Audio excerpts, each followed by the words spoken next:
ক্ষমতা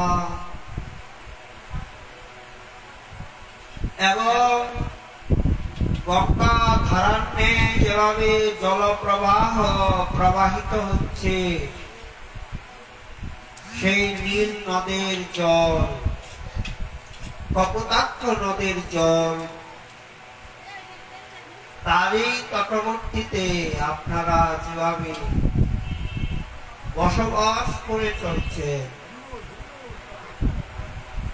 আপনাদেরকে পেয়ে আমরা ধন্য। আমাদের মাঝে অত্যন্ত পূজনীয় এবং শাস্ত্রজ্ঞ আদিত্য মহোদয়, তিনি যেভাবে আপনাদেরকে স্বল্পাক্ষরে গুরুতত্ত্বের গুরুত্ব, মহিমা বিশ্লেষণ করে অবগত করিয়েছে। কারণ শাস্ত্রে বলেন স্মৃতঞ্চ সারঞ্চ বচহি পাপিতা। এবং আপনাদের আরাধ্যদেব পূজনীয় শ্রী গুরুদেব আরাধ্য চরণ, বন্দনীয় অর্চনীয় সেবনীয় যে নিধি, তিনিও আপনাদেরকে যেভাবে বাণী পুষ্পাঞ্জলির দ্বারা সদাচার নিয়ম যেন অক্ষম না হয়। কারণ আমাদের একটা অন্তরায় আছে নিয়ম অক্ষম। এই নিয়ম করলাম যখন শুনতে পেলাম যে ভজনের খুব প্রয়োজন, তাহলে ভজন তো করবো। যখন সাধু শাস্ত্রে শুনেই ফেলেছি যে ভজন ছাড়া গতি নেই, তাহলে ভজন করতে গেলে তো নিয়ম করেই ভজন করতে হবে। সকালবেলা উঠতে হবে, স্নান করতে হবে। প্রথম নিয়ম মনে করুন মঙ্গল আরতি ধরলাম, 6 মাস খুব আনন্দের সঙ্গে হলো। তারপরে একেবারে অমঙ্গল এসে এমন ভাবে ঢেকে দিল যে মঙ্গল কোথায়। সুতরাং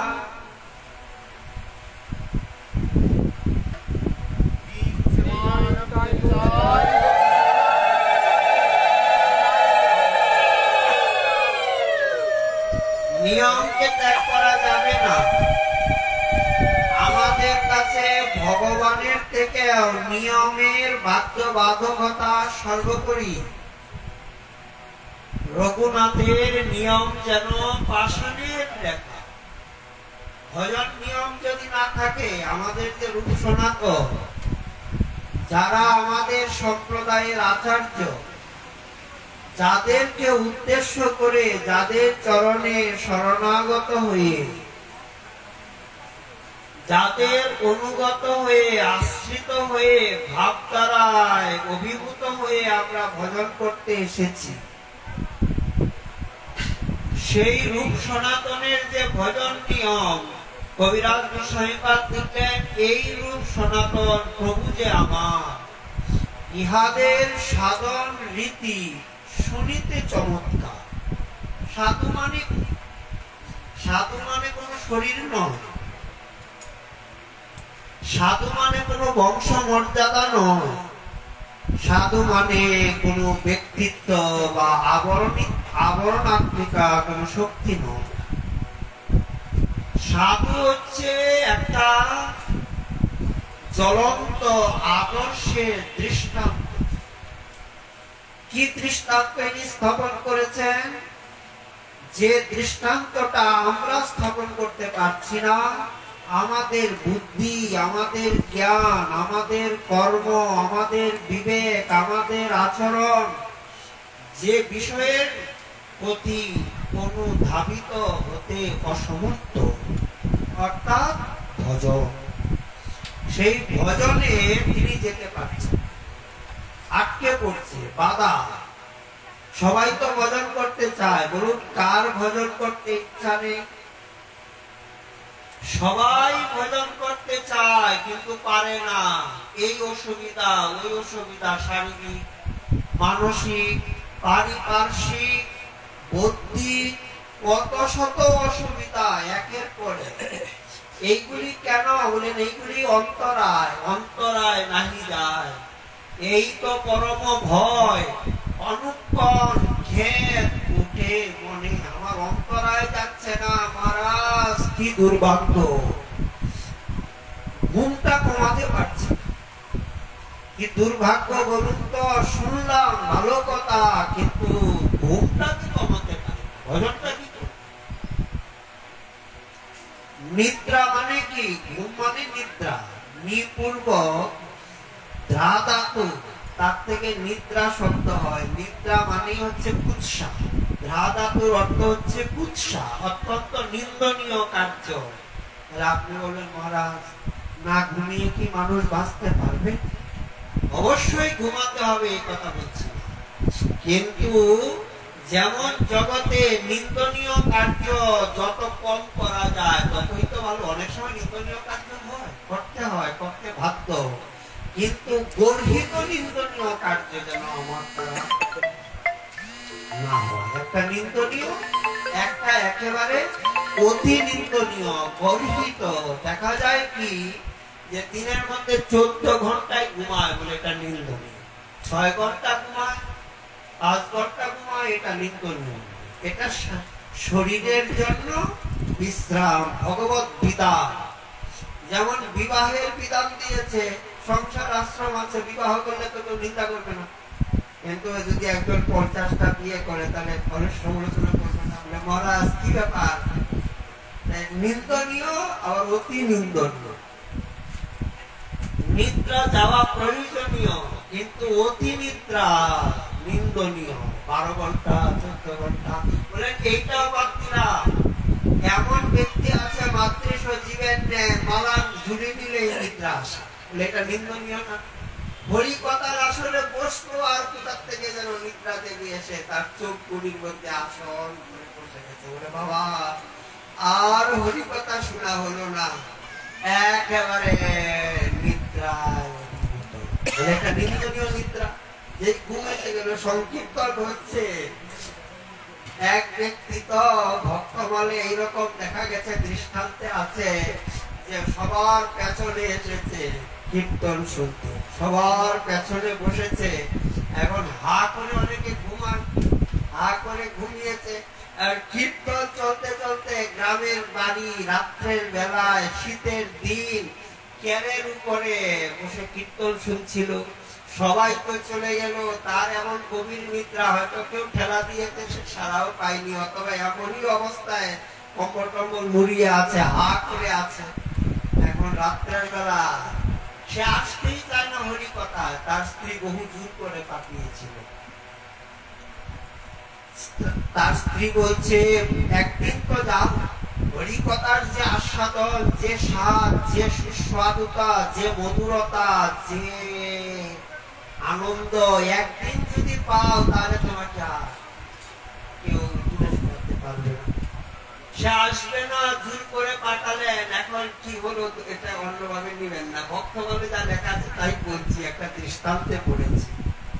এখন এইভাবে হা করে ঘুমিয়েছে, একটা কুকুরের শাবক বুঝতে না পেরে আর তার উপরেই লোক সংখ্যা করে দিয়েছে।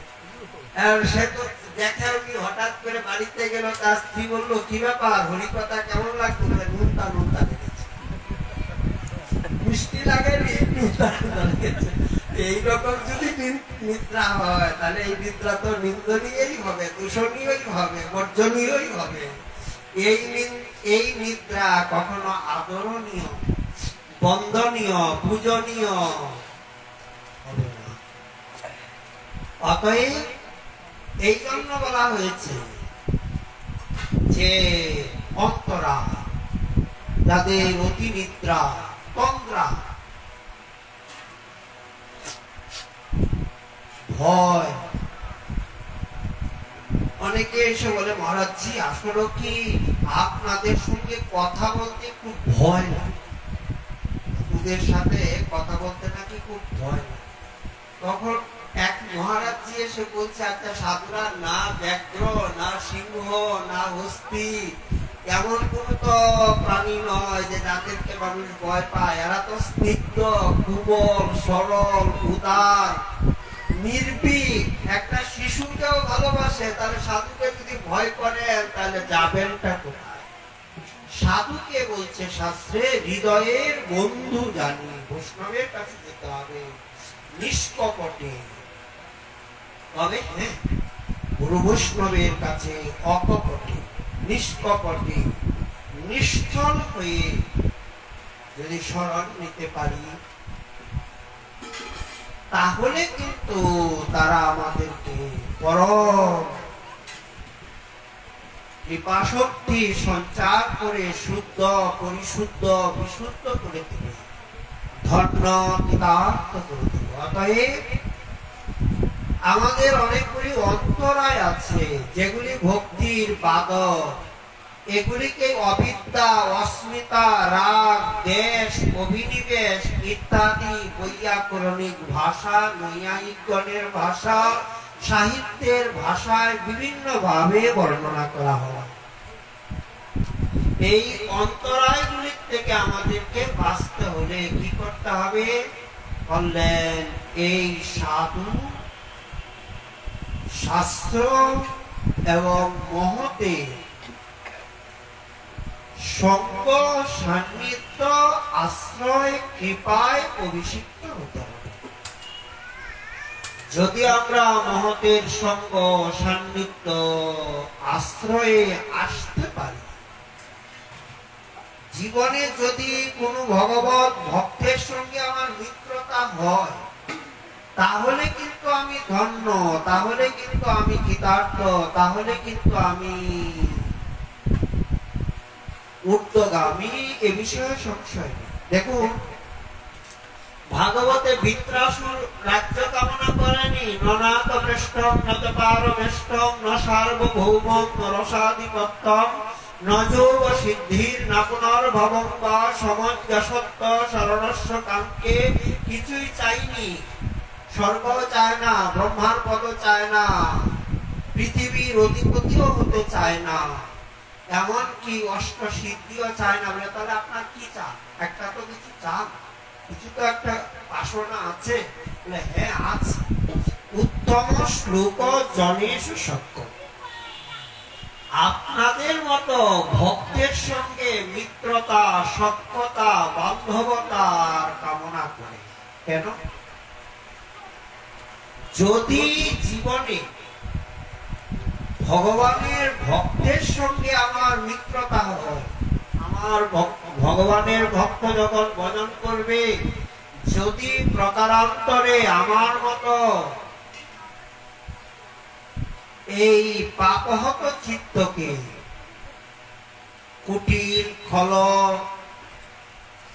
অসৎ চরিত্রবানকে যদি একবার তিনি স্মরণ করেন যে ইনি কোথায় আছেন, কেমন আছেন, এই জগতের একটা স্বভাব আছে কি, যেই একজনের সঙ্গে আমাদের পরিচয় হয় তখনই তার কথা মনে আসে, ইনি কোথায় আছেন, কেমন আছেন, বহুদিন হলো ইনার সঙ্গে তো দেখা হয়নি, কথা হয়নি। এইভাবে যদি কোনো ভগবানের ভক্ত কোনো ভক্তকে চিন্তা করে, তাহলেও তার কল্যাণ। এই জন্য বলছে বৈষ্ণবের আবেদনে কৃষ্ণ দয়াময় মুহেন পামর গতি হইবে সদয়। কারণ বৈষ্ণব যদি আমার মতো পামরের জন্য, আমার মতো কুটিল, খল, নিন্দনীয় কর্মীর জন্য তিনি নিবেদন করেন। যেমন একজন প্রধানমন্ত্রীর অঙ্গসেবক, সে তো প্রধানমন্ত্রীর কাছে নিবেদন করতে পারে, মহারাজ আমার গ্রামের একটা লোক এসেছে, আপনার তার ক্ষমতা আছে, আমি পারবো না, হাজার গার্ড দিয়ে কথা বলেও তার কাছে, কিন্তু সে ওখানে হয়তো জানই দেয়, কিন্তু তার ক্ষমতা আছে, প্রধানমন্ত্রীর সঙ্গে কথা বলে থাকে। এইরকম বৈষ্ণব ভগবানের অত্যন্ত নিকটস্থ নিজজন, তিনি অবশ্যই পান, অবশ্যই তিনি আমাদেরকে ভগবানের চরণে দিতে পারেন। সুতরাং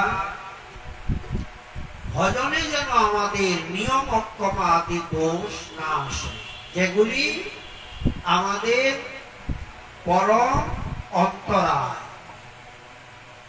এই জন্য শাস্ত্র বলেন রঘুনাথের নিয়ম যেন পাষাণের কথা। আবার ভজন করতে করতে, সেবা করতে করতে যদি মনে করেন হরি কথাই অনাদর করে দিলেন, সেবা করে কিন্তু ভগবানের কথা শুনে না, কথা শুনতে আকাঙ্ক্ষাও করে না, বলে তাহলে তার সেবা বেশি দিন টিকবে না। আমাদের মথুরায় এক কৃষ্ণদাস বাবা বলেছিলেন, কৃষ্ণ গঙ্গা মন্দিরের পাশে মথুরায়, ইনি খুব সিদ্ধ পুরুষ।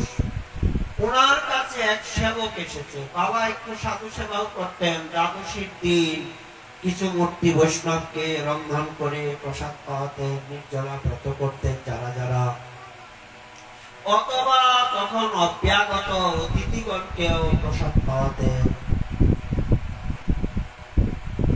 এইভাবে বাবা সেবা করে চলছে। এর ভিতরে সেই বাবার কাছে রামদাস নামে এক শিষ্য হয়। রামদাস যখন শিষ্য হয়, রামদাস বাবার দেখলেন সেই সময়টা খুব প্রসিদ্ধির সময়, লোকজন আসছে, টাকা পয়সা ইত্যাদি আসছে। রামদাস বাবা তো উদাসীন, এই সমস্ত বিষয় বৈভবে বাবার মন নেই। রামদাস এইগুলি সব পর্যবেক্ষণ করে। এখন বাবা দেখলো কি রামদাসের বৈষয়িকে খুব আবেশ, কিন্তু ভজনে আবেশ নেই। আবেশটা তো ভজনে আসবে, বিষয় ছাড়িয়া কবে শুদ্ধ হবে মন। বিষয় তো আসবে, যার ললাটে বিষয় আছে না, জঙ্গলে গেলেও বিষয় ছাড়বে। ললাটে যদি বিষয় থাকে, আপনি জঙ্গলে যাবেন তবুও বিষয় আপনাকে ছাড়বে না, ওখানেও গিয়ে ঘাড়ে ধরবে, কারণ কর্ম মুখ করতেই হবে, এত সহজ ছাড়া যায় না।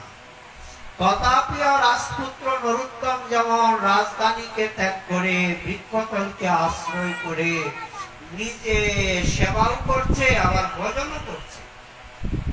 কারণ রাজধানীর মধ্যে 6 বিগ্রহ যে স্থাপন হয়েছে, লোকজন আসছে, এত এত অতিথি, এত শত লোক, নরোত্তম রাজধানীতে দাঁড়ায়। রূপ সনাতন ততদিনেই গোবিন্দ, গোপীনাথ, মদন মোহনের সেবা করেছে যতদিন মঠ মন্দির হয়। যেই মন্দির হলো, লোকজন আসছে, ক্ষুধাধ্যক্ষ সেবাধ্যক্ষ করে দিয়ে এরা আবার কাছে তোলা চলে আসতে। দিনান্তে একবার এসে এক ঝলক দূর থেকে, অতিথি যেমন এসে দেখে, গোবিন্দকে দূর থেকে এক ঝলক দর্শন করে একখানা প্রণাম করে হয়তো একখানা চরণামৃত না এই প্রসাদের আর আসে। যে মদন মোহন সেবা নেওয়ার জন্য চৌবের ঘরের থেকে এলো, লবণ চাইলো, লবণের বিনিময়ে মন্দির টন্দির বানিয়ে নিল, বলে তোমার সেবা এখন তুমি চালাও, আমি এবার চাই, আমার কাজ এখন হয়েছে। ঠিক তদ্রূপ আচার্যরা যে আদর্শ দিয়েছে, শাস্ত্র মহাজন যে দিক নির্দেশনা আমাদেরকে দিয়েছে, আসবে, কিন্তু তাতে তো আর বিচলিত হলে হবে না। সুতরাং রামদাসের দৃশ্য দেখে বাবা ভাবলেন একটা দেখে বিষয়ে আবেশ, ভজনে আবেশ কম। বাবা বললেন, রামদাস আজকে একাদশী, অন্তত পক্ষে বসো ভজনটা। এককাল হেসে বাবাকে আরো শুনিয়ে দিলেন, আপনার তো কাজ করতে হয় না, যত কাজ সব আমাকেই করতে হয়, বাজার করতে হবে, আমানিয়া করতে হবে, কে খাবে কে যাবে সব লক্ষ্য করতে হয়। এরকমটা করা যাবে। গুরু বৈষ্ণবের সঙ্গ সান্নিধ্যে থাকতে গেলেও এদের কাছে আবার খুব একটু ভয় আছে, বৈষ্ণবেতে হয় যদি ক্ষুদ্র অপরাধ, মহা মহা ভজন থেকে পড়ে যায় বা। এই জন্য এমন এমন বাক্যগুলি আপনি বুঝেন না, অনেক সময় কথা কথা বলে গুরুদেবকে, এটা আপনি বুঝেন না, আমি বুঝি না তুমি বুঝো, তুমি চেলা না আমি গুরু, না তুমি গুরু আমার চেলা, এরকম ভাব এসে যায়। খুব সাবধান। বাবা বললেন আজকে একাদশী, আজকে তো কোনো কাজ নেই, বসো হরি কথা শুনো। রামদাস সোনাকে 5 কথা শুনিয়ে দিলেন। বাবা দেখলেন এত বাস্তব বৈরাগ্য আসেনি। তখন বললেন মর্কট বৈরাগ্য করছো? মহাপ্রভু বলছে মর্কট বৈরাগ্য না করো, রূপ দেখাইয়া যথা যোগ্য বিষয় ভুঞ্জ অনাসক্ত হইয়া। বাবা একটু রেগে গেলেন, বললেন যা বানর হয়ে জন্ম। দৈবের কেরিলা কয়েকদিনের মধ্যেই রামদাস দেহান্ত হয়ে গেল, আর একটা বানরের বাচ্চা হয়ে গেল।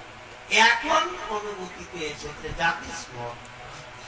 এখন বানরের গর্ভে জন্ম নিলে কি হবে? ওই বাবা যেখানে হরি কথা বলে ওর পাশেই বানরের বাচ্চা। এখন গাছের তলে যায় না, মার কাছে যায় না, অন্য বানরগণের সঙ্গে বানরীগণের সঙ্গে মেশে না। এখন ওই রামদাস এই এখানে হরি কথার প্রাঙ্গণে এখানে একটু খেতে দেয়, এখানেই খায়। সবাই বুঝে গেলেন যে ওই জন্ম নিয়েছে। বাবা আবার প্রসন্ন হলেন, তাকে কৃপা করলেন, অপরাধ মুক্ত করে দিলেন। কয়েকদিনের মধ্যে বানরের বাচ্চার থেকেও দেহান্ত হয়ে গেল। পরে যা পাওয়ার সেই গতি লাভ করলেন। বলার উদ্দেশ্যটা ভজন নিয়মকে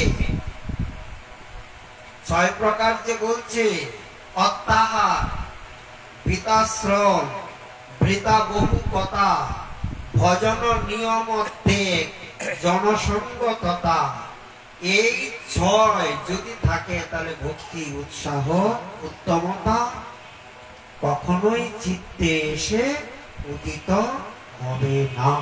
আহার তো আসবে, কিন্তু আহার পরিমাণের ঊর্ধ্বে একটা অন্ন খাওয়া যাবে না। অত্যাহার, আমি যদি আপন্ত প্রসাদ বলে, প্রসাদ তো প্রসন্নতা, যত পারি খাবো। মহাজনরাও বলেন যে মহাপ্রসাদের লোভ হওয়াও ভালো, গলা অব্দি যদি খেয়ে নেই পরে তো আর হরিনাম করা যাবে না। করা যাবে? পরে হরিনাম কোথায় যাবে? আরো শয্যায় শুয়ে থাকতে হবে। এই জন্য প্রসাদ অত্যাহার করা যাবে না। যতটুকু আহার শরীরের জন্য উপযুক্ত। মাধবানন্দের চরিত্রে দেখুন, গোপাল যখন লাভ করেছে 56 বুক নয়, সেই জায়গায় কবিরাজ গোস্বামী পাদ লিখছে, দিনের বেলায় অন্নকূট মহোৎসব হচ্ছে। মথুরার শেখ রাশিকৃত অন্ন স্তূপাকারে গোপালের ভোগ লাগাচ্ছে, কত শত দ্রব্য, কিন্তু পুরীর নিয়ম ত্যাগ করে। মাধবেন্দ্র পুরী ওই যে একটু দুধ পান করে, রাত্রের বেলা 1 গ্লাস দুধ খেয়ে পুরী ঘুমিয়েছে। এই চৈতন্য চরিতামৃতেই প্রমাণ আছে। কেন এত ভোগ লাগছে গোপালের? আপনি লাগালেন, এত খাবার টাবার খান না মহাশয়? না, আমার তো ভজন নিয়ম তৃপ্ত পান, আমি কি করে আমার নিয়মকে ত্যাগ করি? তার ভগবানের জন্য সব দিতে পারি, তার সেবার জন্য সর্বস্ব দিব, কিন্তু নিজের জন্য খুবই সাবধান। এই জন্য অত্যাহার, বৃতাশ্রম। আমরা এই জগতে যে লোক, আমাদের পরিশ্রমের কোনো অন্ত নেই। এই জন্যই ভাগবতের প্রথম স্কন্ধে প্রথম অধ্যায়ে সুতপাদ বলছে, প্রায়ণ অল্পায়ুষ সভ্য কলাবস্মিন যুগে জনা, মন্দ সুমন্দ মতয় মন্দ ভাগ্য যুভদ্রতা। আমাদের ভাগ্যও মন্দ, বুদ্ধিও মন্দ। কেন? আমরা এত পরিশ্রম করতে জানি এই সংসারের জন্য, অনিত্য, অসত্য, নশ্বর সব জানি, কিন্তু তথাপিও এই সংসারের জন্য যতটা পরিশ্রম মাতৃষ জীব করতে পারি, তার সহস্র ভাগের 1 ভাগ যদি আমি আরাধ্য তত্ত্ব গোবিন্দের জন্য করতে পারতাম, তাহলে কবে ঈশ্বর প্রাপ্তি হয়ে যেত, কবে অনন্ত আনন্দের সাগর।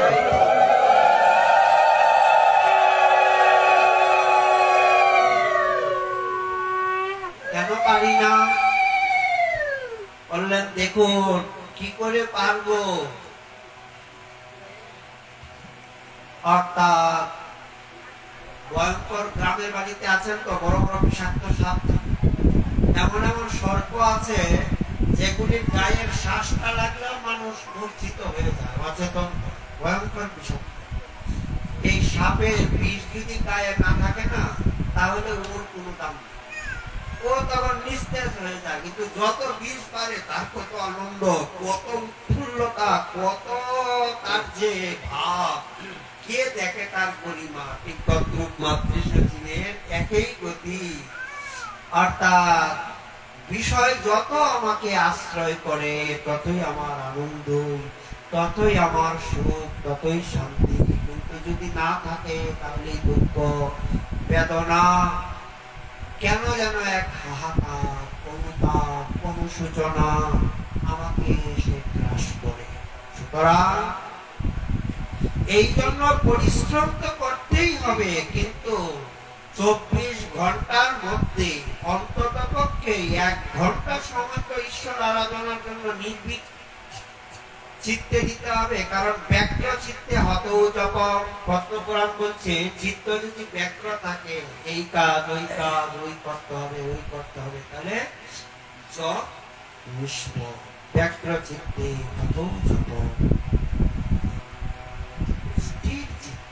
1 ঘন্টা সময় দেই, বাকি সারাদিন আমি হরিনাম যেভাবে সেভাবে করি। জপ তপনি তো নিয়ম করে করতে হবে।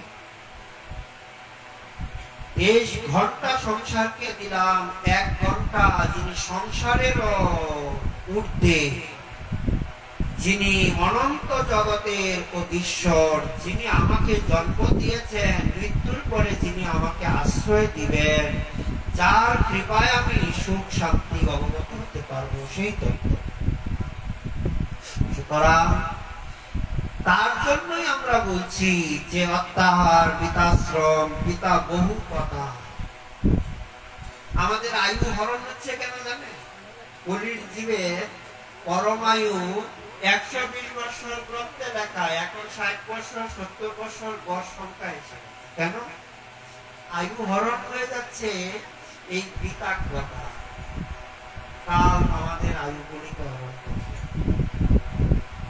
আম কথা পাইয়া সাটিয়া সাটিয়া গায়, কৃষ্ণ নাম লইতে আদেশ, যদি হয় কৃষ্ণ কথা বস্ত্র যেন করে না। কৃষ্ণ কথা বলা মুখে দিয়ে আসে না, একটু সম্বোধনে রাধে রাধে, হরে কৃষ্ণ, নিতাই গৌর, সীতানাথ, যে কোনো একটা বাক্য বলবো, মুখ দেখে যাবে। তো জগতের কথা রাত দিন বলা হচ্ছে। সিদ্ধ জগন্নাথ দাস বাবাজি মহারাজকে কোন ব্যক্তি জিজ্ঞাসা করলেন, বাবা আপনি তো যুগ ধর্মকে অতিক্রম করে দিলেন, এই যুগে তো 120 বছর আয়ু, আপনি তো 135 বছর 40 বছর কাটিয়ে দিচ্ছেন, আপনি এতদিন জীবিত কি করে থাকছেন? সিদ্ধ বাবা তার উত্তরে বললেন, দেখো বৎস, কাল দুবার আসে আয়ু হরণ করার জন্য। একবার আসে ব্রাহ্ম মুহূর্তে, একবার আসে সন্ধ্যা সময়। ব্রাহ্ম মুহূর্তে যারা শয়ন করে থাকে এদের আয়ু হরণ করে নিয়ে যায় কাল, আর সন্ধ্যার সময় যারা শুয়ে থাকে এদেরও আয়ু হরণ করে কাল। এখন আমাদের জগতে হিসাব যদি করি, তাহলে শতকরা মনে হয় 100 জনের মধ্যে 100 জনই বলে 8টার আগে ঘুমের থেকে উঠে। কাল আয়ু হরণ করবে, এখন কি করবে? শাস্ত্র তো মঙ্গল আরতির বিধান দিয়েছে যে মঙ্গল আরতি গৌর কিশোর, এই মঙ্গল আরতির যে দিচ্ছেন, কিন্তু আমাদের তো অমঙ্গল যাচ্ছে না। হ্যাঁ, যারা ভজন সাধন, এই দেখুন বিবাহের মুহূর্ত আছে, অন্নপ্রাশনের মুহূর্ত আছে, এই সীমন্তান্নের মুহূর্ত আছে, যত মাঙ্গলিক কার্যের একটা মুহূর্ত থাকে। তো মুহূর্ত মানে শুভ সময়। আর ব্রাহ্ম মুহূর্ত বলুন, ব্রাহ্ম মানে কি? ব্রহ্ম মুহূর্ত, পরব্রহ্মকে প্রাপ্তির শ্রেষ্ঠতম যে মুহূর্ত বা সময়, তাকেই ব্রহ্ম মুহূর্ত বলা হয়। এই সময় স্বল্প ভজনে, চিন্তনে, মন যেভাবে লাগে। এই জন্য চিন্তন ব্রাহ্ম মুহূর্তে করতে হয়। চিত্তটা তখন শান্ত, তখন নির্ভীক, জগতের থেকে অনেকটা দূরে থাকে, সম্পর্কের থেকে অনেকটা এড়িয়ে থাকে, সংস্পর্শের থেকে অনেকটা মুক্ত থাকে। অতএব এই জন্য সেই ব্রাহ্ম মুহূর্তে ভজনের বিশেষ প্রাণ প্রণিধান দিয়েছেন। এই অষ্টকেই বলেন, দুর্বাষ্টকেই বলেন, বৈষ্ণব বর্ণনাই বলেন, মহাজন ব্রাহ্ম মুহূর্তের কথা বলছে। প্রভাতে উঠিয়া করে বৈষ্ণব বন্দনা, কোন কালে নাহি পায় জমের দাম। বলেনি কিন্তু দুপুরে বলতে গজেন্দ্র মুখলীলা ব্রাহ্ম মুহূর্তে করতে হবে, গোপাল সহস্রনাম, বিষ্ণু সহস্রনাম বলে ব্রাহ্ম মুহূর্তে করতে হবে। কেন এই 12টার সময় করলে হবে না? সময় আছে। পূর্বাষ্টক বলছে বিশ্বনাথ চক্রবর্তী পাদ যে ব্রাহ্ম মুহূর্তেই করতে হবে। কেন না, এই সময়ে এই সমস্ত গুলিকে স্মরণ করলে, চিন্তন করলে মন শুদ্ধ, পরিশুদ্ধ, বিশুদ্ধ, নির্বিকার, মুক্ত এবং অনেকটা ঈশ্বর অনুভূতির রাজ্যে যেতে সমর্থ হয়। তাই বলার উদ্দেশ্য অত্যাহার, বৃতাশ্রম, বৃতাবহু কথা, ভজন নিয়ম। এই ভজনের নিয়ম আছে, নিয়ম করেই ভজন করতে হবে। গুরুদেবই বলেন, বৈষ্ণবী বলেন, আর মহাত্মাই বলেন, সিদ্ধ পুরুষই বলেন, রূপ সনাতন কেরা তো বৃত্ত সিদ্ধ পার্শ্বদ বলেন, এদের কথা বাদ দেন। স্বয়ং মহাপ্রভু নিয়ম পূর্বক ভজন করছে। ভক্তাবতার সংখ্যা পূর্বক নাম ও গান ও তিনি রূপ সনাতন করছে। এই যে রূপ সনাতন করছে মহাপ্রভু, নিয়ম পূর্বক কি করছে? জগন্নাথ দর্শনে যাচ্ছে প্রতিদিন, নিয়ম পূর্বক সমুদ্রে স্নান করছে, নিত্য নিয়ম করে হরিদাসকে দেখতে যাচ্ছে। একদিনও প্রভু বিঘ্ন না, একটু বেলা হলেও প্রভু যাচ্ছে, কোনদিন একটু বেলা হয়ে যাচ্ছে তবুও যাচ্ছে জগন্নাথ দর্শনে। কেন? নিয়ম। নরেন্দ্র সরোবরে নিত্য এইভাবে আপনাদের মতো বসে হরি কথা শুনছে গদাধরের মুখে, অথবা টুটা গোপীনাথে, গম্ভীরা, রাত্রের বেলা স্বরূপ দামোদর, রামানন্দের কৃষ্ণ কথা এবং কৃষ্ণ কীর্তনের দ্বারাই প্রভুর বিরহ ব্যথাকে শান্তি লাভ করছে। নিয়ম পূর্বক সব কাজ প্রভু নিজে আমাদেরকে শিখাচ্ছেন। এই জন্য সত্য উপাস্য শ্রীমান ধীত মনুজ কায়ই প্রণয়িতা বহদ্বীর গির্বাণ পরমেষ্টি প্রভৃতিবি স্বভজন মুদ্রা। এই যে রূপ সংপাদ দিচ্ছে স্বভজন মুদ্রা, উপদেশন, নিজের যে ভজন মুদ্রা, ভজনের নিয়ম, এইগুলি এদেরকে উপদেশ দিচ্ছে, ভক্তগণকে জানাচ্ছে এইভাবে, এই পদ্ধতিতে, এই প্রক্রিয়ায় তোমাকে ভজন করতে হবে। অতএব আমরা স্বল্প করি, বিস্তর করি। মহাপ্রভু আমাদেরকে, তবে ভজনটা কে করাবেন, কার উপদেশে পাবো, কে দিলেন? ঠাকুর মহাশয় এক কথা উত্তর দিলেন, শ্রীগুরু প্রসাদে ভাই এসব ভজন পাই, প্রেম ভক্তি সখী অনুচরী। গুরুদেব দিলেন, মাতৃ সচিবের কি অধিকার ছিল? যেচে দিলেন, যাচি দেওয়ালো হরি নাম, ঘরে ঘরে গিয়ে দিলেন। এতটাই মহান, এতটাই করুণ, এতটাই উদার, এতটাই এরা পতিত পাবনত্ব শক্তি নিয়ে এসেছেন। এরা আমাদের মতো পতিতকে দেখে চেঁচে চেঁচে প্রভু আজ্ঞা করেছেন নিতাই চাঁদকে, শ্রীপাদ কৃত পাপী দুরাচার অধম পাষণ্ডী আর কেহ যেন বঞ্চিত না হয়, নয়নে দেখিবে চারে কৃপা করি লয় নাও। তুমি যাকে নয়নে দেখবা তাকে সেই নিত্যানন্দিনী স্বরূপ সমস্ত গুরু তত্ত্ব যত দেখো গুরু মূর্তি সব জগৎ গুরু নিত্যানন্দের প্রতিকৃতি। যত গুরু মূর্তি আছে বলে ইনি আমার গুরু, ইনি আমার গুরু, ইনি আমার গুরু বলে এরকম। গুরু কোনো ব্যক্তি নয়, গুরু একটা তত্ত্ব। মূল তো গুরু হচ্ছে কৃষ্ণ বন্দে জগৎ গুরু। গোবিন্দই গুরু বলেন, গোবিন্দ বলে না না না আমিও আসলে গুরু নই, তোমরা বলো আমাকে গুরু, সত্যি কথা আমিও নই। অর্থাৎ আমারও একজন গুরু আছে যার প্রেমে আমি পর্যন্ত অভিভূত। এই জন্য রাধিকা আমার প্রেমের গুরু, আমি শিষ্য নর, আমায় নানা নিত্যে নাচায় উদ্ভট।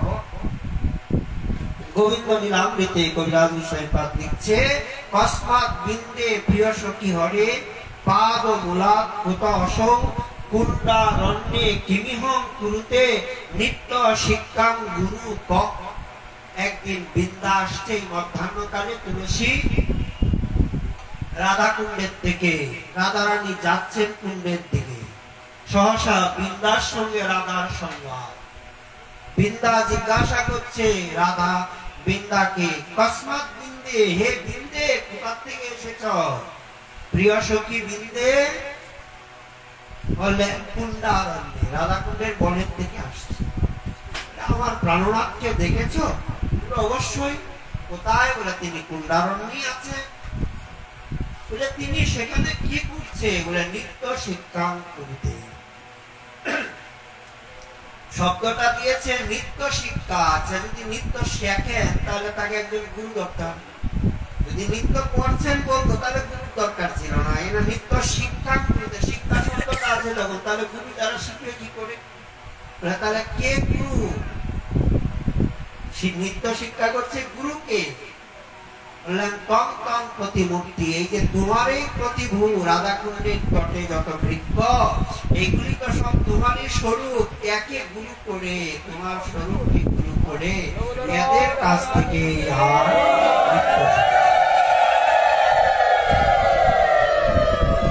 এই জন্য গোবিন্দ, কারণ প্রভুদানন্দ সরস্বতী পাদ লিখছেন, রাধা পরাবচিত পল্লব বল্লরীকে, রাধা যশন করত ভগা বলিকে, রাধা বিহার মধুরস্থলীকে।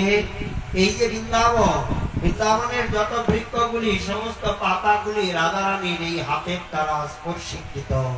সবগুলি বৃক্ষকে ইনি তার এই করদ বরদ হস্তে তিনি তাদেরকে স্পর্শ করে এরা ধন্য হন, কৃতার্থ হন।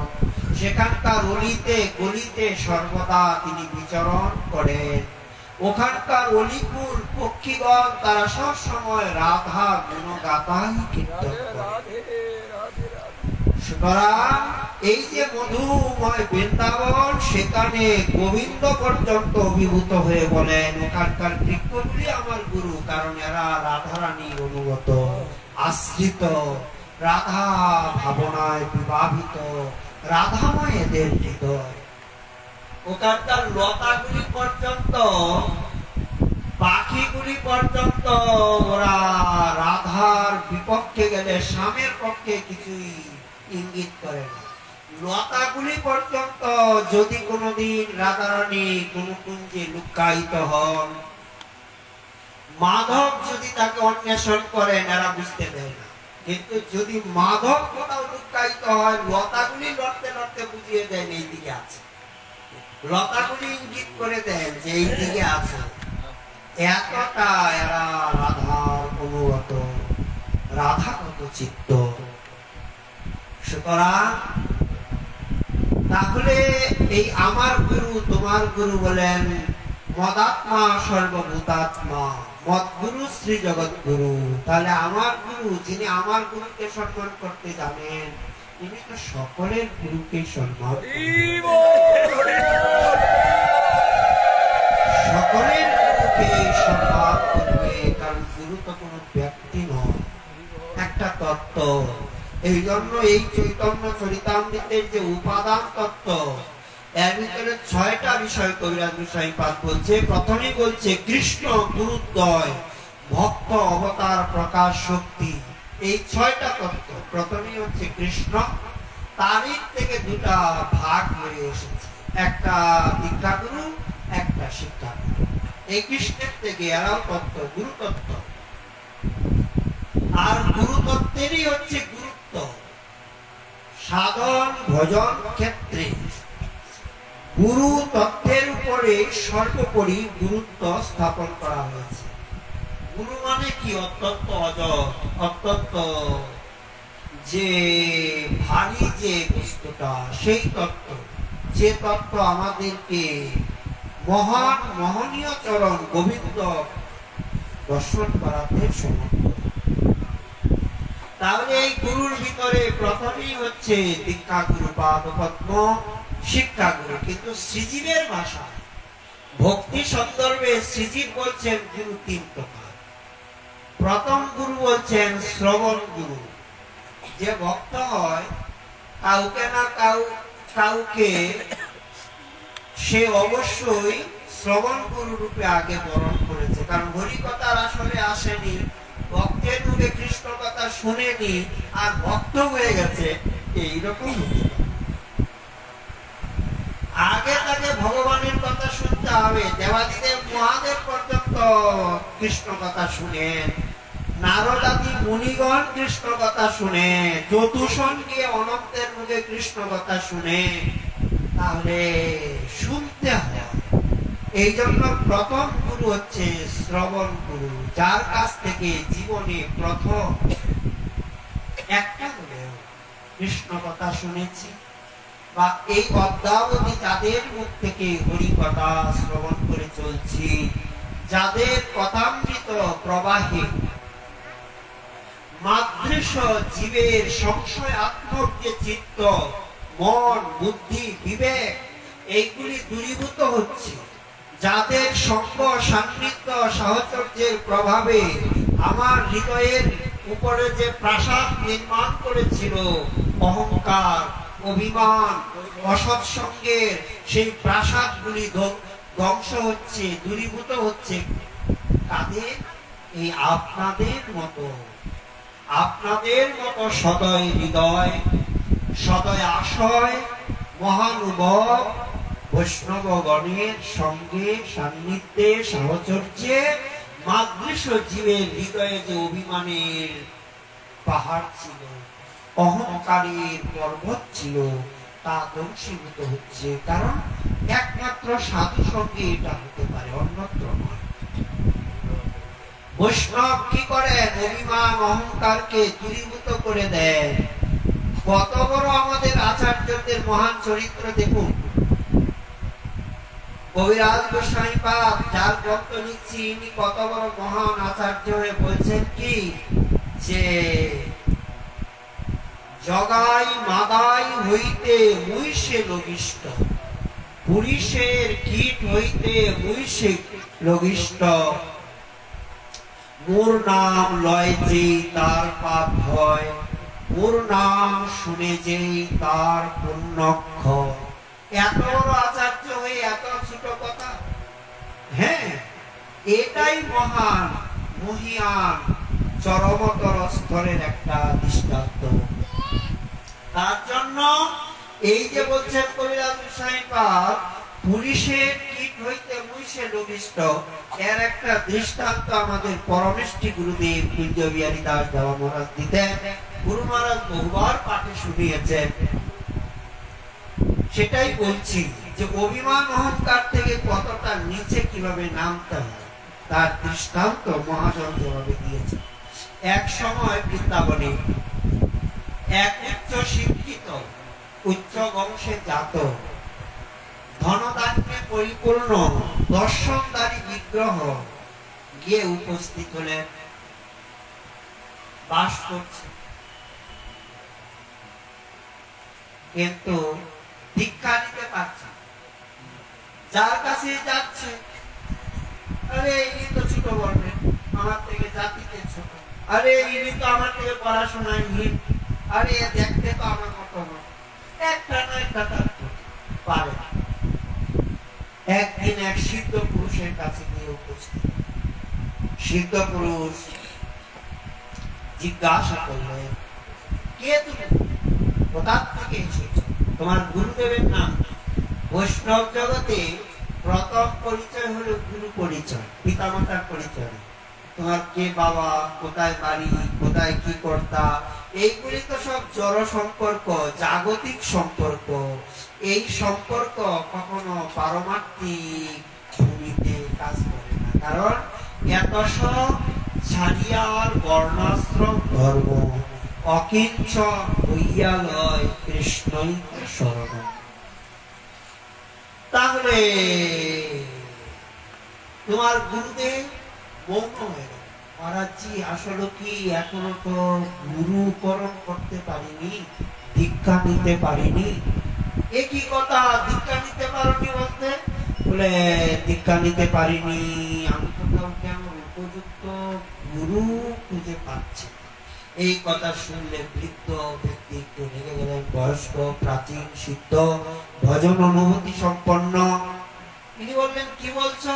তোমার থেকে একজন গুণী জ্ঞানী উপযুক্ত এই প্রজন্মে নেই? আসলেই পাচ্ছি না তো। বলে তাহলে এক কাজ করো, কালকে তোমার থেকে নিকৃষ্ট একটা ব্যক্তিকে আমার কাছে নিয়ে আসবে, তবে তোমাকে দীক্ষা দাও। গেলেন, ওর তো গর্ব, আর যাকে সামনে পাবো ওকে ধরে নিয়ে যাবো, তাদের কাজটা। কিন্তু এই যে সিদ্ধ পুরুষ শক্তি সঞ্চার করে দিয়েছে না, সকাল হয়েছে, স্নান করেছে, তিলক তিলক করে ভাবছে রাস্তায় যাকে পাবো তাকে ধরে নিয়ে যাব। এখন যার দিকে তাকাচ্ছে ওর চোখগুলি খুলে গেছে। এতদিন অন্ধ হয়েছিল অভিমান, চোখগুলি খুলে গেছে। তাকাচ্ছে, আর ইনি তো আজ 25 বছর থেকে ব্রজে আছে, অখণ্ড বৃন্দাবন বাস করছে, মাধুরী গ্রাস করছে, সদা কৃষ্ণ নাম কৃষ্ণ কথা বলছে। আমি তো মাত্র 5 বছর। আরে তার দ্বারা আমার থেকে তো উনি বড় হবে না, বুঝতে পারবে না। এইভাবে সারা বৃন্দাবন মনুষ্য জাতিতে আর পেলেন না। ব্রজবাসীর তো কথাই নেই, কারণ মহাপ্রভু এই ব্রজবাসীকে খুব সম্মান জানিয়েছেন, কারণ যারা বৃন্দাবনে জন্ম নিয়েছেন এ তো অল্প ভাগ্যে নয়। এরপরে বৃক্ষজনির দিকে থাকে। বলে আমি খবরদার, বৃক্ষজনির দিকে তো তাকানোই যাবে না। মহাপ্রভু তো আমাদেরকে বলছেন তরুরিব সহিষ্ণু না। তাহলে এদের মতো সহিষ্ণু আছে নাকি? মরে যায়, কেটে দিচ্ছি, তবুও জল মাথা, বৃক্ষ যেন বলিলেও কিছু না মাথা। তাহলে এদের এইভাবে পশু পক্ষী তৃণ দুর্বলতা কাউকে আর পেলেন। এইভাবে খুঁজতে খুঁজতে মল ত্যাগের সময় এসেছে। শৌচালয়ে গিয়েছেন, বনে শৌচ করে ভাবছেন তাহলে মলটা তো আমার থেকে নিকৃষ্ট, এইটাকেই নিয়ে যাবে। মলটাকে যখন নিয়ে যাবে হচ্ছে, মল যেন উত্তর করছে, আরে মূর্খ, আমি একদিন চব্য চস্য লেজ্জ পেয় উত্তম মহাপ্রসাদ ছিলাম। আমি তোমার দেহে গিয়ে নিজের সত্তাটাকে নষ্ট করে দিয়ে আজকে বর্জিত পদার্থ হয়ে বেরিয়ে এলাম। আমি তোমার থেকে নিকৃষ্ট কি করে হলাম? আমার মতো এইরকম তোমার কি ক্ষমতা আছে? এমন সময় একটা কীড়া এসেছে, পুলিশের কীট। কীটটা এসে মলটাকে খাচ্ছে, ভাবছে কীটটা তাহলে নিকৃষ্ট, এইটাকে নিয়ে গেলে তাহলে কীটটা উত্তর দিচ্ছে, আরে মূর্খ, তুমি তো এখানে মল ত্যাগ করে চলে যাচ্ছে, মলটাকে মাটিতে কে রূপায়িত করবে? তোমার ক্ষমতা আছে মলটাকে মাটিতে রূপায়িত করার? তাহলে তুমি আমাকে কি করে বলছো আমি তোমার থেকে নিকৃষ্ট? আর চলে গেলেন, গিয়ে বৈষ্ণবের চরণে লুটিয়ে পড়লেন, আমায় ক্ষমা করুন, আমি এতদিন অভিমান করতাম যে আমার মতো বোধহয় গুণী জ্ঞানী ধনী আর জগতে নেই, কিন্তু আজকে আপনার কৃপায় অনুভূতিতে এসেছি যে মহৎ কৃপা ব্যতীত কখনো বস্তু তত্ত্বকে জানা যায় না, উপলব্ধিতে আনা যায় না, মহত্বকে অর্জন করা যায় না। এই জন্য বলছে অভিমান, অহংকার ও অসৎ সঙ্গ, অসৎ জ্ঞান ছাড়ি ভজ গুরু পাদ পদ্ম। গুরুদেবের ভজন করতে গেলে, শ্রীগুরু চরণে রতি উত্তম গতি আনতে গেলে তাহলে অভিমানকে ত্যাগ করতে হবে, কারণ অভিমানী ভক্তিহীন জগমাঝে সেই দিন পিতা তার অশেষ ভাবনা। তবে একটা অভিমান আপনি ত্যাগ করেন, আর একটা অভিমানকে হৃদয়ে দাস অভিমানে যে আনন্দ সিন্ধু ব্রহ্মানন্দ তার আগে খাদুদক। এই যে কৃষ্ণ দাস অভিমান গুরুদেব আমাদেরকে দিচ্ছে, এই দাসভূত হরে দেব নান্যশৈব কদাচন। সুতরাং এইটাই হচ্ছে গুরুতত্ত্ব, এটাই হচ্ছে গুরুতত্ত্বের গুরুত্ব। শ্রীগুরু চরণে আশ্রয় গ্রহণ করতে গেলে আগে অভিমানকে ছাড়তে হয়, কারণ আমার আর কিছু নেই, আমি এখন গুরুদেবের। দৃষ্টান্ত দেওয়া হয়েছে গো বিক্রয়িনীর ন্যায়। গাভীটা যতদিন আপনার বাড়িতে থাকবে ততদিন তাকে ভরণ পোষণ করার জন্য গাভীটাকে খেতে দিতে হবে, দোহন করতে হবে, স্নান করাতে হবে, ঘরে রাখতে হবে। কত কাল গাভীটাকে বিক্রি করে দিন, আর চিন্তা আছে নাকি? আরে ইনি এখন খাওয়াবে কি খাওয়াবে না, রাখবে কি রাখবে না, এটা ইনার বিষয়। আপনি কি আর মাথা কামান? যদি এই দেহটা দীক্ষাকালে ভক্ত করে আত্মসমর্পণ, সেই কালে কৃষ্ণ তারে করে আত্মসম।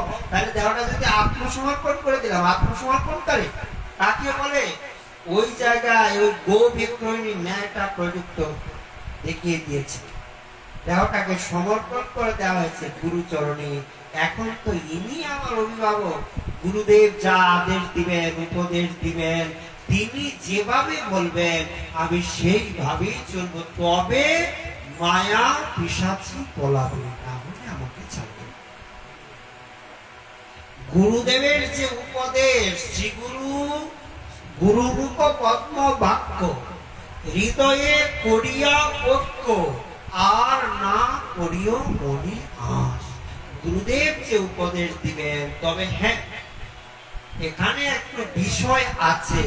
সেই বিষয়টা এরকম, যদি গুরুদেব কোনো অশাস্ত্রীয় অনৈতিক সম্পূর্ণ শাস্ত্র বিরুদ্ধ মহৎ সিদ্ধান্ত পরম্পরার বিরুদ্ধে কোনো আদেশ করেন, তাহলে এটাও কি আপনি নির্বিচারে গুরু রাখিবা মহাকার্য মহাত্মা নির্বিচারে পালন করবেন বলে না? তাহলে পরীক্ষা জিৎ গোস্বামীপাদ বলছে, তাহলে বুঝতে হবে আপনাকে যে আপনি যদি গুরুদেব সম্প্রদায়ী হয়, পরম্পরায় ঠিক থাকে, মন্ত্র আদি থাকে, তাহলে মনে মনে ভাবতে হবে যে গুরুদেব আমাকে পরীক্ষা করছে, দেখছে যে আমি কি গুরু বাক্য পালন করতে গিয়ে শাস্ত্র মর্যাদা সিদ্ধান্তকেও ভুলে যাই কিনা। অবশ্য শাস্ত্র সিদ্ধান্ত পরম্পরায় যুক্ত সদ্গুরুদেব তার আচরণ, তার বাণী, তার উপদেশ কদাপি শাস্ত্র বহির্ভূত হবে না। এটাই সদ্গুরুর প্রথম লক্ষ্য। তাহলে এই জন্য প্রথম কার্য হচ্ছে এই দীক্ষা, দিব্য জ্ঞান। এটাই ঠাকুর মহাশয় বলছে, দীক্ষা মানে কি? দিব্য জ্ঞান। দিব্য জ্ঞান যত পাপস্য সংকয় তস্মাৎ দীক্ষা ইতি পুক্তা দেশিকই তত্ত্বকোবিদৈ হরিভক্তি বিলাসে অথবা ভক্তি সন্দর্ভে শ্রীজিৎ চরণ সনাতন গোস্বামীপাদ পুরাণের শ্লোক চয়ন করে আমাদেরকে দীক্ষা শব্দের সম্পর্কে একটা ধারণা দিচ্ছেন। দীক্ষা কাকে বলে? আমরা জগতে মনে করি যে মন্ত্র তো পেয়ে গেলাম, যদিও বাঙালি অত্যন্ত সরল, কোনো জানা বুঝার অপেক্ষা করে না। শাস্ত্রে আছে শিষ্য হওয়ার আগে গুরুকে পরীক্ষা করবে, আর গুরু অশিষ্য করার আগে শিষ্যকে পরীক্ষা করবে। মন্ত্র নেওয়ার পরে আর গুরুর পরীক্ষা হবে, তখন আর পরীক্ষা করতে হবে না যে আমি মন্ত্র নিয়ে নিয়েছি, এখন আমার গুরু কি করে না করে, তাহলে কিন্তু আমার আগে পরীক্ষা। তবে হ্যাঁ, সেই ক্ষেত্রেও শাস্ত্রে একটু ছাড় দিয়ে রেখেছেন। অবৈষ্ণব উপদেষ্টেন মন্ত্রেণ নিরয়ং যজে পুনশ্চ বিধিনা সম্যক কারয়েৎ বৈষ্ণব গুরু। যদি অবৈষ্ণব হন, গুরুদেব যদি নিজেই কৃষ্ণ মন্ত্র পায়নি, কৃষ্ণ উপাসনা পায়নি, সেই ক্ষেত্রে আমার কি করণীয়? জানি না, বুঝি না, বুঝতে পারিনি, অনুকম্পা হয়নি, আমি একটা কিছু নিয়ে নিয়েছি, এর জন্য কি আমাকে এই জীবনটাকে বাদ করে দিতে হবে? এইরকম শাস্ত্র বলেনি। তবে শিষ্য গুরুকে পরীক্ষা করবে, গুরু ও শিষ্যকে পরীক্ষা করবে, এটা ধিক্কার করবেই। এর জন্যই করবে কারণ ইনি আমাকে দিব্য জ্ঞান দিবেন, এই জগতের জ্ঞান নয়। ভগবত সাক্ষাৎকার প্রাপ্তি করানোর জন্য যে অনুভূতির থেকে জাত, কারণ গুরুদেবের যে লক্ষণ, সেই লক্ষণের থেকে যে দিব্য জ্ঞান জাত হবে, তাই আমাকে দিয়ে আমার পাপ মানে কি অপরাধ আদিকে দূরীভূত করে আর কৃষ্ণ সাক্ষাৎকার করাতে যিনি সমর্থ হবেন, তিনি দীক্ষা গুরু পাদ পদ্ম। শিক্ষা গুরু, শিক্ষা গুরুকে তো জানি কৃষ্ণের স্বরূপ, অন্তর্যামী ভক্ত শ্রেষ্ঠ, এই দুই। তাহলে শিক্ষা গুরু অনেক হতে পারে, কিন্তু দীক্ষা গুরু একজনই হবে। অবধূতের ভাগবতে 24 গুরুর কথা আছে। শিক্ষা গুরু অনেক হতে পারে, জীবনে যার কাছ থেকে একটা শব্দ শুনেছে, একটা উপদেশ শুনেছে, একটা আচরণ ভালো লেগেছে, মনের মধ্যে বসে গেছে, তিনি আমার শিক্ষা গুরু, তার কাছ থেকে আমি শিক্ষা নিতে পারি। কিন্তু দীক্ষা, কারণ আমাকে অবশ্যই গৌর গোবিন্দ ভজন করতে হবে। তাহলে গৌর গোবিন্দ ভজন করার যে প্রক্রিয়া, এই যে মহাপ্রভুর যুগ, এই যুগের যে বিশেষ ব্যবস্থাপনা, শ্লোকটা অনেকেই জানি, অনর্পিত চরিম চিরাত করুণায় অবতীর্ণ করো। এই অনর্পিতটা কি? অর্পিত হয়নি, কোনদিন দেননি। চিরাত দত্তং নিজ গুপ্ত বৃত্তং সপ্রেম নামামৃতমত্তুধারং আপামরং চ বিততার গৌর কৃষ্ণ জনেভ্য তমহং প্রপদ্যি। আপামর জনসাধারণ, আপামর জনসাধারণ, আপামর জনসাধারণ কে যে বস্তু ইতিপূর্বে দেওয়া হয়নি, দিয়েছেন। কোথায় দিয়েছেন বলে বৃন্দাবনে দিয়েছেন। কৃষ্ণ লতা সুপি প্রেমদ ভবতী, এই যে বিল্লমঙ্গল লিখলো লঘু ভাগবতামৃতের শ্লোক, যে লতা সুপি ভবতী, লতাকে পর্যন্ত প্রেম দিয়েছে, এটা কোথায় দিয়েছে বলে বৃন্দাবনে দিয়েছে। একজন ব্যক্তি বলছে কি, এক ব্যক্তি খুব ধর্নাঢ্য, অনেক টাকা, সেই ব্যক্তি নদীর পাড়ে এসে বসে আর চিৎকার করছে, ভাই যা ছিল সর্বস্ব দিয়ে দিয়েছি, সর্বস্ব দিয়ে দিয়েছি, একটা টাকাও রাখিনি, যা ছিল সব দিয়েছি। 10-20 জন লোক ছুটে এসেছে, ভাই কাকে দিয়েছেন, কি দিয়েছেন বলে, আরে আমার যত বিষয় সম্পত্তি টাকা পয়সা সব দিয়ে দিয়েছি, একটা টাকাও। বাবা কাকে দিলেন এত সম্পত্তি, এত টাকা, কি কাকে দিলেন, কাকে দিলেন জিজ্ঞাসা করেন। কাকে? আমার ছেলেকে দিয়েছি, আমার স্ত্রীকে দিয়েছি, আমার আত্মীয় স্ত্রী ঘরের যারা সবাই। খবরটা যা বলেছেন এখানে ঠিক করুন, আর যেন কেউ না শুনে। দিয়েছেন কথাটা এখানেই যথেষ্ট, কারণ লোকে শুনলে আপনার কলঙ্কই করবে, কারণ এটা আপনাকে দেওয়া বলে না, এরা তো এটা পাবে, প্রাপ্তির অধিকারী। কৃষ্ণ দিয়েছে, ওই বৃন্দাবনবাসীদেরকে দিয়েছে, এর বাইরে তার কাউকে দেয়নি। কিন্তু মহাপ্রভু এসেছেন, আজকে তিনি এসে কাঙ্গালে পাইয়া খাইল লুটিয়া বাজাইয়া করতালি। মহাপ্রভু আজকে কি করলেন? তিনি আজকে যত্র তত্র দিচ্ছেন। এই জন্য কবিরাজ গোস্বামী পাদ লিখছে, নাহি জানে স্থানাস্থান, যারে তারে কইল দান, মহাপ্রভু অবতার কেন না ভজিলি তারে, করি নিরে বাস, না গেল পিয়াস আপন পরম হবে। আমরা সমুদ্রের পাড়ে জন্ম নিয়েছি, কিন্তু সমুদ্রের জল পান করে পিপাসাকে নিবারণ করতে পারি, অর্থাৎ গৌরের আচার, গৌরের প্রচার করতে পারিনি, গৌরের ভজন করতে পারিনি। এই জন্য মহাজন বলছে, সই কহনা গৌর কথা, গৌর নাম অমিয়া ধাম, প্রীতি মূরতি দাতা। মহাজন আরো বলছে, যে দেশে গৌর নাই, নিতাই নাইও বলছে, যে দেশে নিতাই নাই সে দেশে না যাব, নিতাই বিমুখ জনার মুখ নাই দিব। তদ্রূপ আমরা গৌরিয়া গৌর ভজন করতে চাই, যত দূরেই যাই। বাঙালির হিয়া অমিয়া মাতিয়া, নিমাই আমার ধরিল কায়ারে। নিমাই এসেছে, ঘরে ঘরে দিচ্ছেন। দুর্লভ চিরাগ অদত্তম নিজগুপ্ত বৃত্তম, যে টাকা পয়সাটা গোপনে রেখে দিয়েছিলেন, কাউকে কোনোদিন দেননি, সেই বৃন্দাবনের নিকুঞ্জের যে প্রেম, আজকে তিনি অকাতরে সকলকে। প্রভুদানন্দ সরস্বতী পাদ লিখছে, পাত্রা পাত্র বিচারণ ন করতে স্বপরণ্য বিংশতে। অনেক সময় নিজের ছেলে মেয়ে হলে পাত্রা পাত্র বিচার করে না, অনধিকারীকে একটা পোস্টে বসিয়ে দেয় না।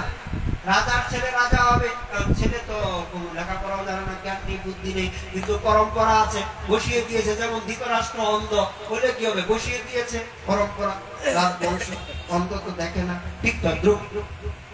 ইনি কি এইরকমটা করেছেন, পাত্রা পাত্র বিচার না করে? বলে খবরদার, এরকম ভাববেন না। বলে অনেক সময় স্বপরঙ্গ ভিক্ষতে, বলে ইনি আমার খুব নিজের ঘনিষ্ঠ লোক, আত্মীয়, ওনাকে দিতে হবে না।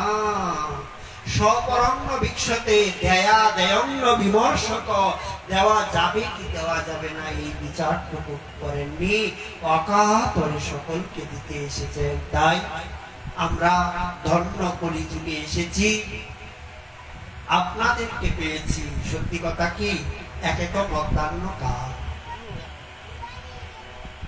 ঠাকুরের প্রসাদ প্রস্তুত, আপনারা সকলেই অভ্যাগত অতিথি এসেছেন। আমাদের হরিকথা শুরু করতে করতে 2:05, 1 ঘন্টা তো লাগেই, 1 ঘন্টার নিচে তো কিছু করা যায় না।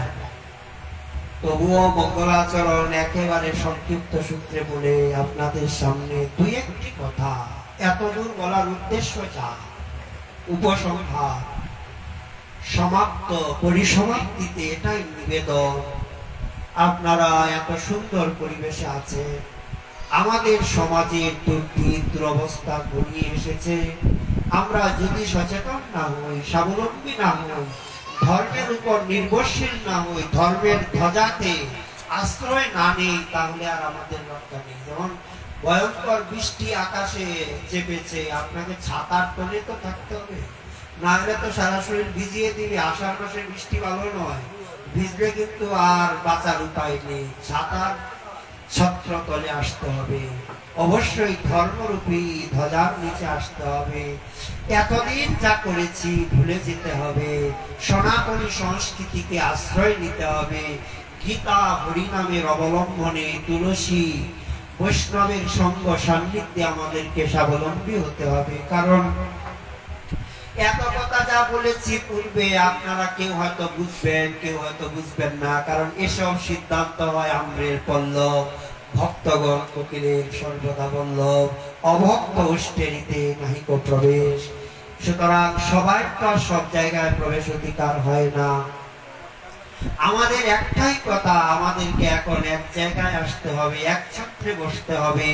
জাতিবাদ, গুরুবাদ এবং সমাজের বিভিন্ন প্রকার মতবাদকে ভুলে দিয়ে, আমি যে হিন্দু, আমি যে সনাতনী, আমার একটা আদর্শ। দেখুন, মরার পরে শিব ভক্তই হোক, দুর্গা ভক্তই হোক, কালী ভক্তই হোক, গণেশ ভক্তই হোক, মনসা ভক্তই হোক, কেউ তো আর মনসা মনসা বলে মনে হয় মরা নিয়ে এখনো যায় না সমাজে।